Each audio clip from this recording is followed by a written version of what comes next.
ఏకలవ్యుడు బొటనవేలు ఎందుకిచ్చాడు? చరిత్ర దాచిన అసలు రహస్యం. మహాభారతంలో ఏకలవ్యుడి కథనగానే మనకు గుర్తొచ్చేది గురుదక్షిణగా తన కుడిచేతి బొటనవేల్ని కోసివ్వడం. ద్రోణాచార్యుడు అర్జునుణ్ణి ప్రపంచంలోనే నంబర్ 1 విలుకాడుగా ఉంచడం కోసమే అలా క్రూరంగా ప్రవర్తించాడనే కోణం. కాని వ్యాసమహాభారతాన్ని లోతుగా పరిశీలిస్తే ఈ బొటనవేలి త్యాగం వెనుక రాజకీయ వ్యూహాలు, ధర్మరక్షణ మరియు భవిష్యత్తును ముందుగా ఊహించిన శ్రీకృష్ణుడి లీలలున్నాయి. మహాభారతంలో అత్యంత విషాదకరమైన, గుండెల్ని పిండేసే ఘట్టం ఏది అంటే ఏకలవ్యుడు తన గురుదక్షిణగా కుడిచేతి బొటనవేల్ని పోసివ్వడం. ద్రోణాచార్యుడు తన ప్రియశిష్యుడైన అర్జునుణ్ణి కాపాడుకోవడం కోసమే ఒక నిరుపేద, నిమ్నకులానికి చెందిన వీరుణ్ణి అనగదొక్కాడని మనమంతా అనుకుంటాం. కాని ఇది నాణ్యానికి ఒకవైపు మాత్రమే.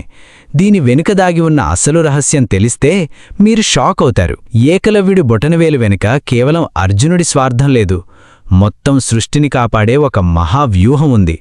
అసలు ద్రోణుడు అంత కఠినమైన నిర్ణయం ఎందుకు తీసుకున్నాడు? ఈ కథలో శ్రీకృష్ణుడి పాత్ర ఏంటి? తెలుసుకుందాం రండి. చాలామంది అనుకునేట్టు ఏకలవ్యుడు అడవిలో ఉండే ఒక సాధారణ వేటగాడు మాత్రమే కాదు. ఆయన మగధ సామ్రాజ్యానికి అత్యంత ఆప్తుడైన హిరణ్యధనుస్సు అనే నిషాద రాజకుమారుడు. అంటే ఏకలవ్యుడు ఒక యువరాజు. ఇక్కడ ట్విస్టేంటంటే ఆనాటి మగధరాజు ఎవరో తెలుసా? సాక్షాత్తు శ్రీకృష్ణుడికి పరమశత్రువు, అధర్మానికి ప్రతిరూపమైన జరాసంధుడు. జరాసంధుడి సైన్యానికి హిరణ్యధనుస్సు సేనాధిపతిగా ఉండేవాడు. అంటే ఏకలవ్యుడు పుట్టుకతోనే పాండవులకు, శ్రీకృష్ణుడికి శత్రుపక్షంలో ఉన్నాడు. హస్తినాపురానికి రాజగురువైన ద్రోణాచార్యుడు కేవలం రాజులకు లేదా క్షత్రియులకు మాత్రమే విద్య నేర్పాలనే నియమానికి కట్టుబడి ఉన్నాడు.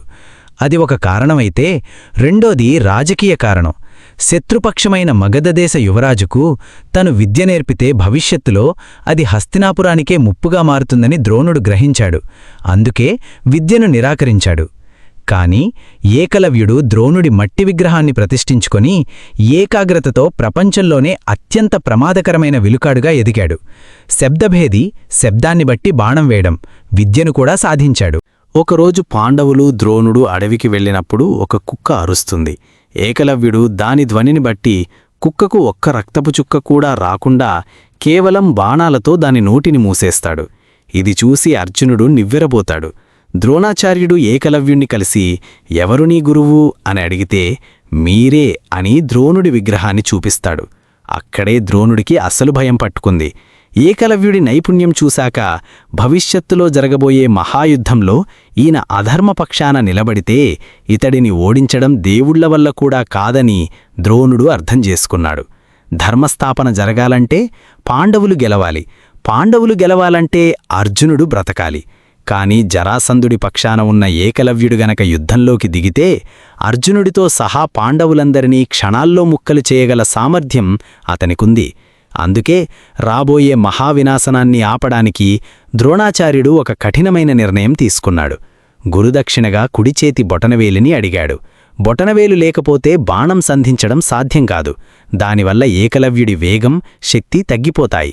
ఇక్కడ ద్రోణాచార్యుడు అర్జునుడి మీద ప్రేమతోనో కుల వివక్షతోనో ఆ పని చెయ్యలేదు. భవిష్యత్తులో అధర్మం చేతికి ఒక బ్రహ్మాస్త్రం దక్కకుండా చేయడం కోసం తనపై క్రూరుడనే నిందను మోస్తూనే ఆ నిర్ణయం తీసుకున్నాడు. ఈ రహస్యానికి అతిపెద్ద రుజువు స్వయంగా శ్రీకృష్ణుడు మహాభారతంలో చెప్పాడు. ద్రోణపర్వంలో కృష్ణుడు అర్జునుడితో ఇలా అంటాడు: అర్జునా, జరాసంధుడు, శిశుపాలుడు, ఏకలవ్యుడు వీరంతా అధర్మపరులు. ఏకలవ్యుడికి గనక బొటనవేలు ఉండి ఉంటే అతడు దేవతలకు కూడా లొంగేవాడు కాదు. ధర్మాన్ని రక్షించడం కోసం, నీ మేలు కోసం ద్రోణాచార్యుడు ముందే అతడి బొటనవేలు తీయించేశాడు. ఒకవేళ ద్రోణుడు ఆ పని చెయ్యకపోయి ఉంటే ధర్మరక్షణ కోసం నేనే స్వయంగా ఏకలవ్యుణ్ణి చంపాల్సి వచ్చేది. అవును, ఆ తర్వాత జరాసంధుడు మధరపై దండెత్తినప్పుడు ఏకలవ్యుడు అతనికి సహాయం చేస్తాడు. ఆ సమయంలో శ్రీకృష్ణుడి చేతిలోనే ఏకలవ్యుడు అంతమయ్యాడు. దీన్ని బట్టి మనకర్థమయ్యేది ఏంటంటే ఏకలవ్యుడి కథ కేవలం ఒక గురువు శిష్యుడి కథ కాదు. అది ధర్మానికి అధర్మానికి మధ్య జరిగిన ఒక ముందస్తు వ్యూహం.